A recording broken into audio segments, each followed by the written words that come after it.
Wir sind in Kolumbien, genauer gesagt in der Sierra Nevada de Santa Marta.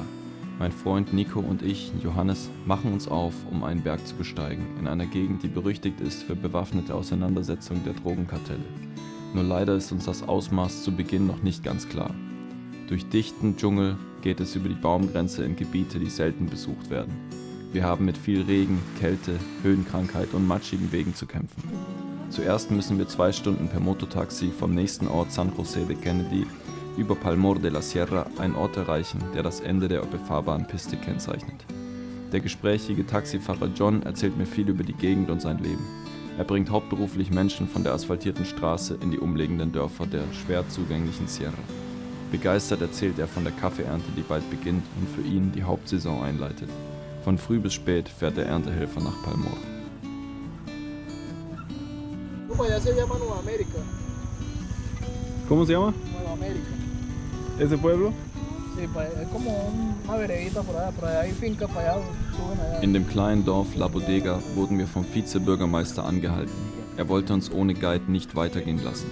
Laut ihm ist noch nie jemand ohne Guide von hier aus in die Hochlagen der Sierra Nevada gewandert. Es sei aus verschiedenen Gründen gefährlich. Das Gelände ist schwierig, es regnet sehr viel, es gibt Schlangen, Jaguare und Pumas. Aber vor allem wird das Gebiet von den Kogis bewohnt und verwaltet.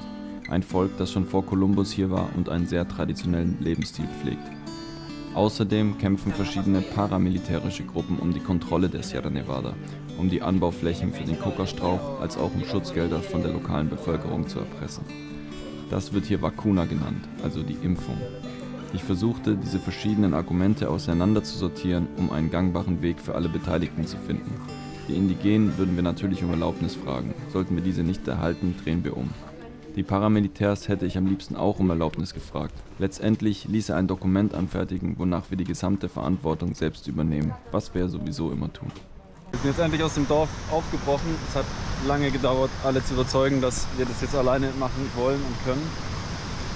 Bin jetzt natürlich schon auch etwas verunsichert, gebe ich ganz offen zu, weil ich jetzt nicht genau weiß, wie gefährlich das wirklich ist, aber naja, wir müssen jetzt noch zum nächsten Dorf, wo die Indianer wohnen, und die müssen wir um Erlaubnis fragen und dann hoffen, dass es jetzt nicht noch irgendwelche bewaffneten paramilitärischen Gruppen gibt. Naja, schauen wir mal. Die Kogi sind eine von 4 indigenen Kulturen, die noch in der Sierra Nevada leben. Als die Spanier 1630 die Tairona besiegt hatten, zogen sich die Überlebenden in die unzugänglichen Berge zurück.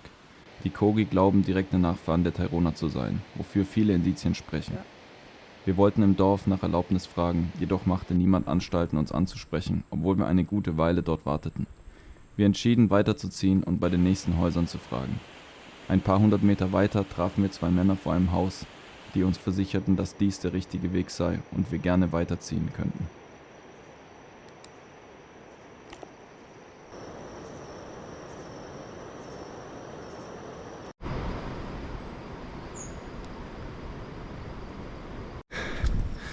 So, wir haben gerade so einen Indianer getroffen, der ein bisschen irritiert war, was wir hier machen, und fand es auch jetzt, war nicht so begeistert. Und als ich ihn ein bisschen gefragt habe, wieso eigentlich, hat er gemeint, dass irgendwelche Leute hier wohl Gold gesucht haben und irgendwelche Brunnen verschmutzt haben. Naja, dann habe ich ihm versichert, dass das auf jeden Fall nicht unser Plan ist und dass wir auf jeden Fall all unseren Müll wieder mitnehmen und dass wir hier sind, weil wir die Natur schätzen und nicht, weil wir sie kaputt machen wollen. Dann war er so einigermaßen zufrieden, aber so richtig Begeisterung habe ich jetzt nicht aus seinem Gesicht ablesen können. Aber ja, wir sind jetzt inzwischen in den Wolken, noch so 200 Höhenmeter bis zum voraussichtlichen Campingplatz oder halt Campstelle. Aber es fühlt sich echt verrückt an. Das scheint hier keine Sau zu machen und vor allem nicht alleine, aber also ohne Guide. Aber mal gucken, ob es noch einen guten Grund dafür gibt oder ob das einfach nur so, ja, keine Ahnung, kulturell anerzogen ist, dass man es halt nicht macht. Mal sehen.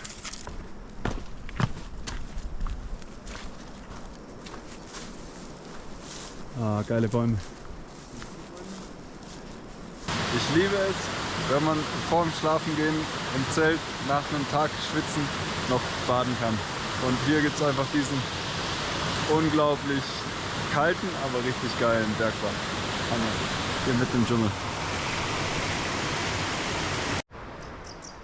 Der absolute Premium Camping Spot. Weiß nicht. Das sieht doch einfach nur geil aus. Die Idee für diesen Trail haben wir im Internet bekommen, wo wir auf einer Wander-App den Track für diese Wanderung gefunden haben. Die wurde allerdings vor 9 Jahren hochgeladen und seitdem auch nicht mehr wiederholt. Bis zu diesem Camp folgten wir dem Weg genau, variierten weiter oben aber etwas.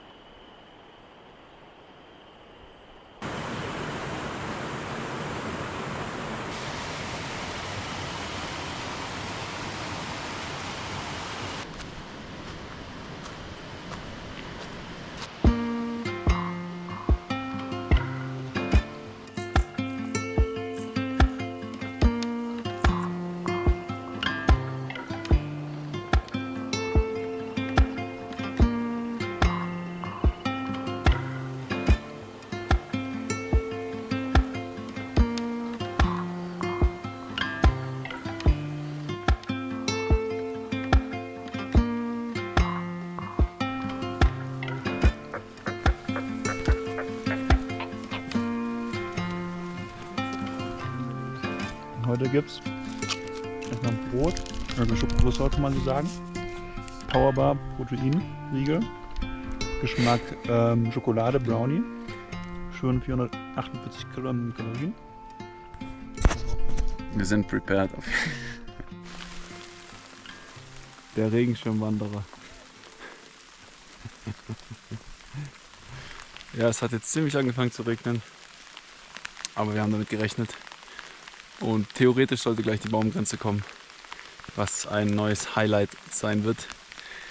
Und wir haben schon fast 1000 Höhenmeter heute gemacht, deswegen schauen wir dann auch bald nach einem geeigneten Campingplatz, obwohl es noch recht früh ist, aber es schlaucht schon sehr.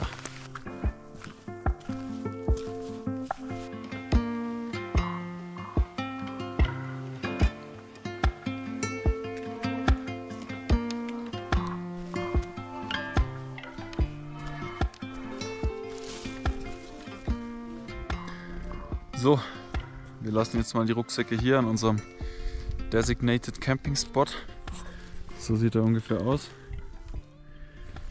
Wir sind richtig am Arsch, aber wir brauchen noch Wasser und deswegen gehen wir jetzt noch da zu dem nächsten Bach, um unsere Flaschen aufzufüllen und dann hier zu kochen und auszuruhen.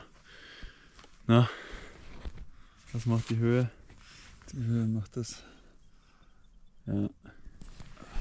Also ich spür's. Tagespensum. Ich spür's. Nico meint, er spürt's noch nicht, aber ich bin verlangsamt und ziemlich kaputt. Aber wir sind auch jetzt 1500 Meter hochgelaufen. Moment, ich spür's auch. Okay, Das weiß ich nicht. bin ich ja froh. Naja, ich freue mich aufs Essen und aufs Bettchen. Ja. Und, ist gut? Richtig gut. Ich erspar's mir heute. Wir haben diesen Bach gefunden. Ist natürlich Oberflächenwasser, aber kommt da aus dem Berg und haben in die Richtung auch keine Kühe gesehen. Und in Anbetracht dessen, dass wir gestern das Wasser aus dem anderen Fluss getrunken haben, denke ich, dass es okay ist. Wir testen es immer so, wir trinken einen kleinen Schluck, warten eine Stunde oder 2 und wenn es uns dann noch gut geht, dann trinken wir mehr. Das macht alles wieder wert, Nico.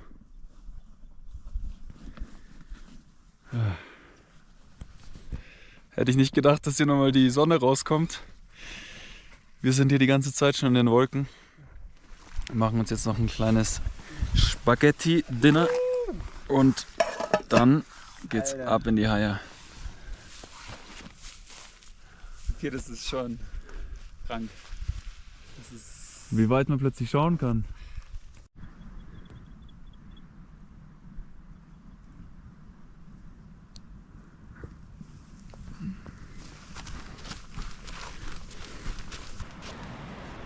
schöner Wasserfall.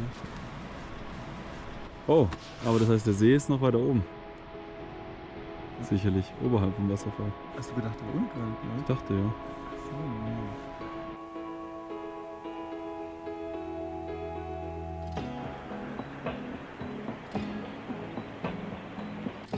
Zur Krönung des Tages riss die dichte Wolkendecke auf und zum ersten Mal konnten wir die ganze wilde Schönheit unserer Umgebung aufsaugen. Die Einsamkeit hier oben ist ein unglaublicher Kontrast zum ganz normalen Wahnsinn in Santa Marta. Nach einer guten, aber kalten Nacht werden wir von der Morgensonne geweckt.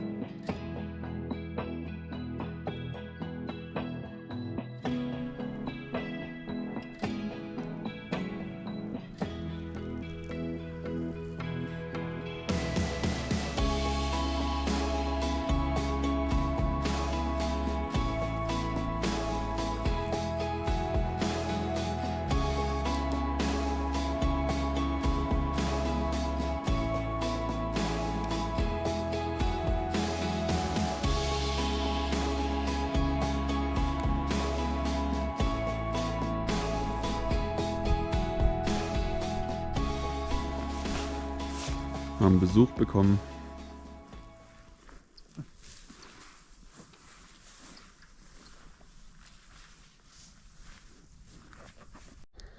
So, wir haben jetzt mal einen kleinen Plan gemacht. Wir haben uns überlegt, dass wir heute einen entspannten Tag machen und nur versuchen, ein paar hundert Höhenmeter weiter zu kommen, dort wieder zu zelten und dann morgen ganz früh aufzustehen, die letzten paar hundert Höhenmeter auf den Gipfel zu machen und wieder zurück und dann an dem Camp wieder schlafen und dann uns an den Abstieg wagen. So ist jetzt ungefähr der Plan.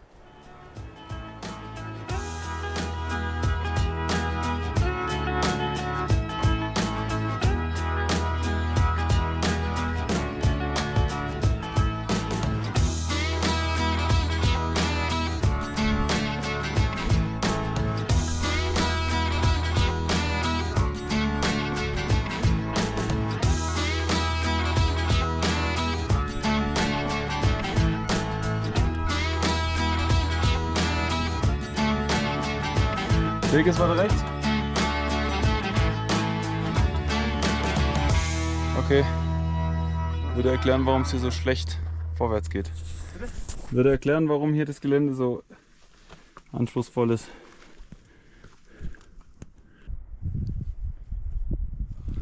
Die Berge hier oben klingen ganz anders als unsere heimischen Alpen. Wir wissen nicht, ob wir Grillen, Frösche oder Vögel hören, die eine einzigartige Geräuschkulisse über das Páramo legen.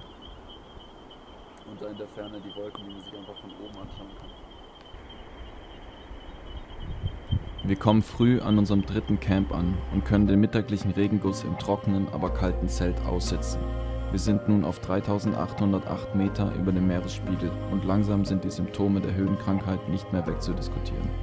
In der Ferne hörten wir einen Helikopter und machten uns schon Sorgen, dass jemand die Bergwacht losgeschickt hätte. Wie falsch wir lagen, würden wir erst später erfahren.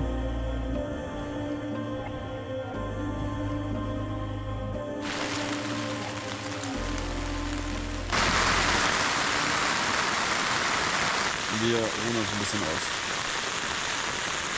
Als es aufhört zu regnen, machen wir uns wieder auf, unsere Wasservorräte aufzufüllen und schon mal den ersten Teil des Weges für den Aufstieg am nächsten Tag auszukundschaften. So, wir haben wieder Wasser gefunden. Ich fülle mal auf. Aber mit.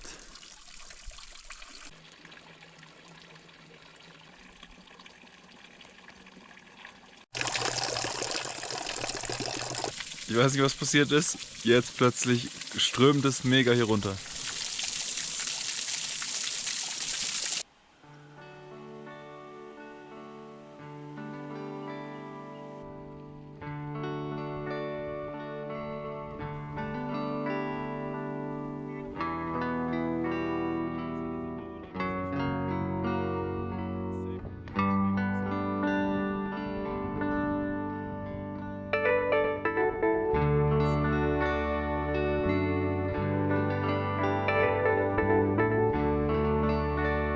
Ich weiß, ich wiederhole mich, aber dieser Zeltplatz ist auch schon wieder absurd schön, wenn keine Wolken da sind.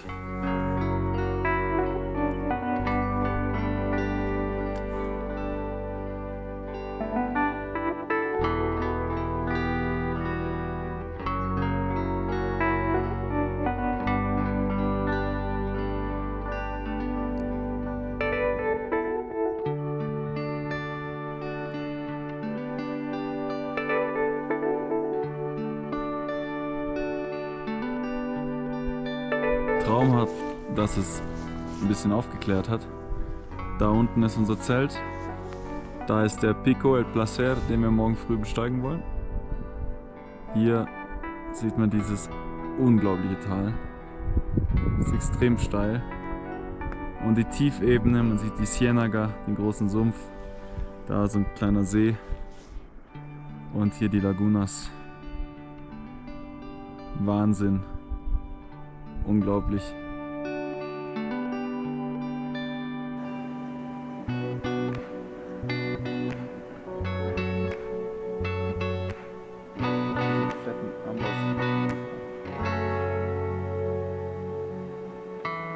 Besonders ein paar Regentropfen fallen.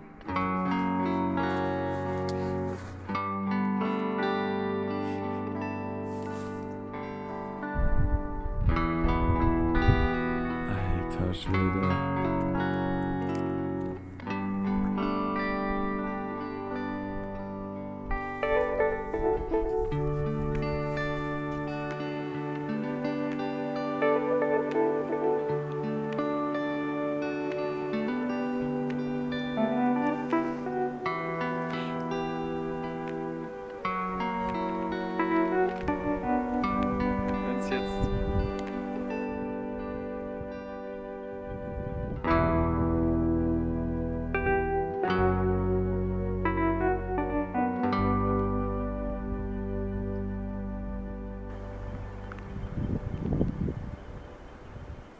So, guten Morgen. Es ist 3 Uhr, ne Quatsch, 4 Uhr. Wir machen uns ready, um den Gipfel zu besteigen. Es ist richtig kalt und die Schuhe sind natürlich komplett nass, aber es wird bestimmt geil.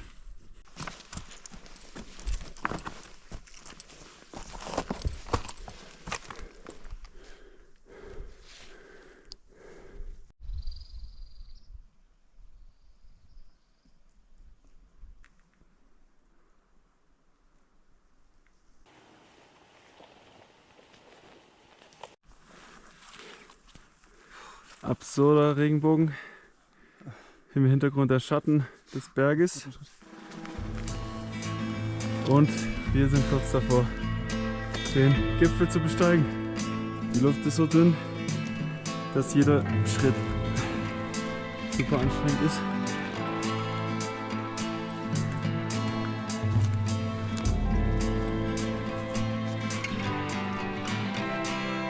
Jesus!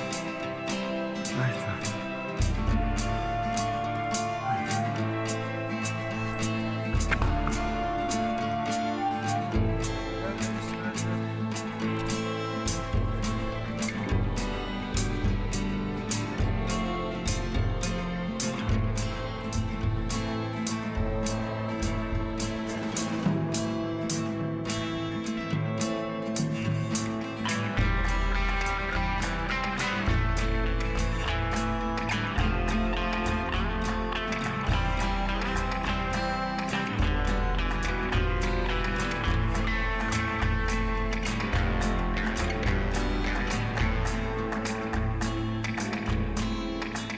Nach dem frühen Erreichen des Gipfels gönnten wir uns ein Frühstück, das aus Müsli in kaltem Wasser bestand, und wärmten unsere nassen und kalten Glieder in der kräftig werdenden Sonne auf. Wir machten uns bald frohen Mutes wieder an den Abstieg, um vor den mittaglichen Regenfällen schon möglichst viel des Abstiegs geschafft zu haben.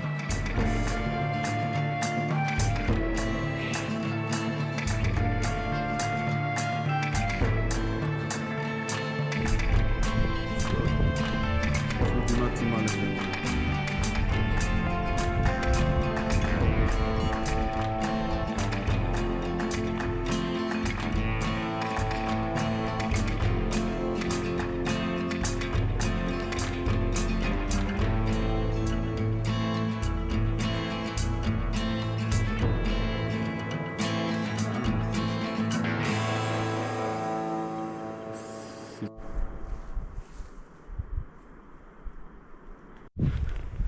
Heute sind wir gesegnet von der Sonne, den ganzen Morgen schon. Wunderbar, aber ich habe das Gefühl, hier wird es jeden Nachmittag, zieht es zu und dann fängt es auch an zu regnen. Deswegen bin ich gespannt, wie weit wir jetzt heute kommen mit unserem Abstieg. Ein paar Höhenkrankheitssymptome haben wir auf jeden Fall, Kopfschmerz und sowas. Aber jetzt sollte es ja mit jeden 100 Metern nach unten besser werden. Mal schauen, ob unser Bunker an Reis noch da ist. Sieht gut aus. Ne, guck mal, das ist ein bisschen bewegt. Tja. Es ist warm. Ne, gut, es lag in der Sonne wahrscheinlich. Waren die Kühe doch dran. Haben sie es gerochen.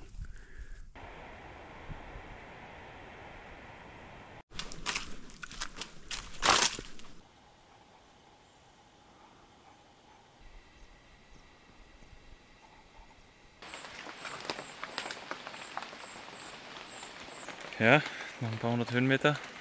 Aber es ist echt wieder abgefahren, in dem Wald zu sein. Richtig schön bergab. Sieht man viel mehr als bergauf.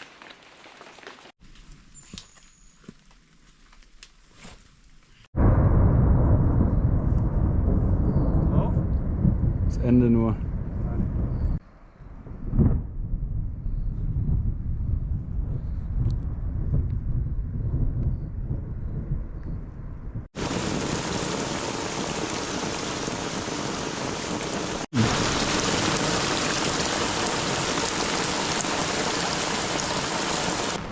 Das hat uns wahrscheinlich demoralisiert.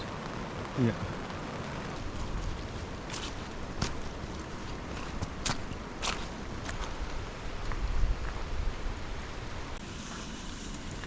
Was passiert? Matsch ist passiert. Ganz viel Matsch. Ein Fehltritt.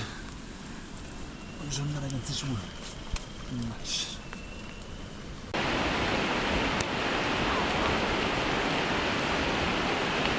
Wir sind jetzt gleich an dem Platz, wo wir die erste Nacht übernachtet haben.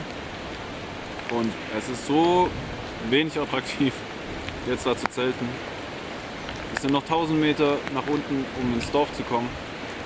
Und ja, wir haben uns überlegt, wahrscheinlich einfach durchzuziehen und runterzulaufen. Das heißt natürlich, dass wir dann heute 3200 Höhenmeter nach unten gemacht hätten. Haben wir noch nicht. Was ein neuer Rekord für mich und dich auch, für uns beide wäre. Und genau, deswegen versuchen wir das jetzt wahrscheinlich zu machen, weil es regnet seit irgendwie 2-3 Stunden. Wir sind komplett durchnässt. Und ja, ich hasse es, im Regen Zelt aufzubauen. Das ist einfach nicht geil. Wir sind praktisch zurück in der Zivilisation. Wir sehen wieder das Tal vom Rio Venado. Und da unten ist La Bodega, wo wir hinwollen. Noch ein Stück, aber es ist jetzt alles machbar. Ja, geht eigentlich.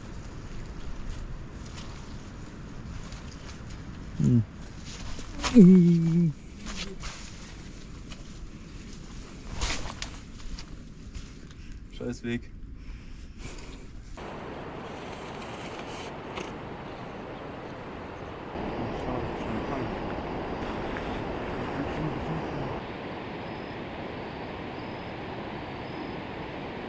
Also diese Wege hier sind einfach nur krass. Einfach nur krass. Schau ich das mal an. Hier muss man irgendwie durch Riesenlöcher. Und so geht's da weiter. Aber wenn man links und rechts läuft, geht's ganz gut. Die letzten Stunden des Abstiegs waren doch noch viel härter als gedacht. Dementsprechend erledigt kamen wir kurz nach Einbruch der Dunkelheit an unserem Ausgangspunkt La Bodega an.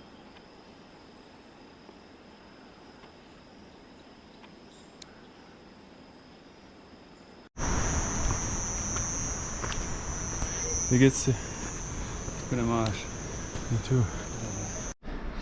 Wir haben es geschafft. Heute Morgen noch auf 4250 Meter. Und jetzt wieder La Bodega auf 1700? Nee, 1000. 1000. Ja, 1000. Den ganzen Tag gewandert. Und richtig witzig gerade. Wir haben in so einem Laden gefragt, ob wir irgendwo hier auf sowas gibt wie ein Hostel. Es gibt tatsächlich ein Hostel, unglaublich, aber die Frau war extrem überrascht. Und muss jetzt erst noch hier natürlich alles vorbereiten und die Betten machen. Wir sind natürlich die einzigen Gäste. Aber es gibt eine Dusche und es gibt wohl auch Internet und sie macht uns jetzt auch noch gleich was zu essen. Wir haben zwar noch nicht über den Preis geredet, aber das wird schon okay sein, das wird schon fair sein. Eigentlich mache ich das sonst nicht so, aber wird schon passen. Am nächsten Morgen genossen wir die Aussicht in die grünen Berge, die angenehmen Temperaturen und ein von unserer Gastgeberin für einen sehr fairen Preis gezaubertes Frühstück. Wir konnten abends bereits mit unseren schon bekannten Motortaxifahrern vereinbaren, dass sie uns morgens abholen würden, um uns zurück an die Straße Richtung Santa Marta zu bringen. John war sichtlich froh, uns zu sehen und berichtete uns, dass es vor 2 Tagen in der Gegend eine bewaffnete Auseinandersetzung zwischen 2 verfeindeten Kartellen mit mehreren Toten gab. Sogar das Militär habe eingegriffen mit 2 Kampfhubschraubern und einem Kampfjet. So erklärte sich uns nun, wieso wir einen Hubschrauber gehört hatten. Auf dem Abstieg sind uns dann auch noch große Felder mit Kokasträuchern aufgefallen. Aktuell kontrolliert eine lokale paramilitärische Gruppierung die gesamte Gegend einschließlich Santa Marta und verdient am Drogenhandel als auch an allen anderen wirtschaftlichen Aktivitäten mit. Der Motortaxifahrer hat mir erzählt, dass er jeden Monat ca. 10 Euro Schutzgeld zahlen muss.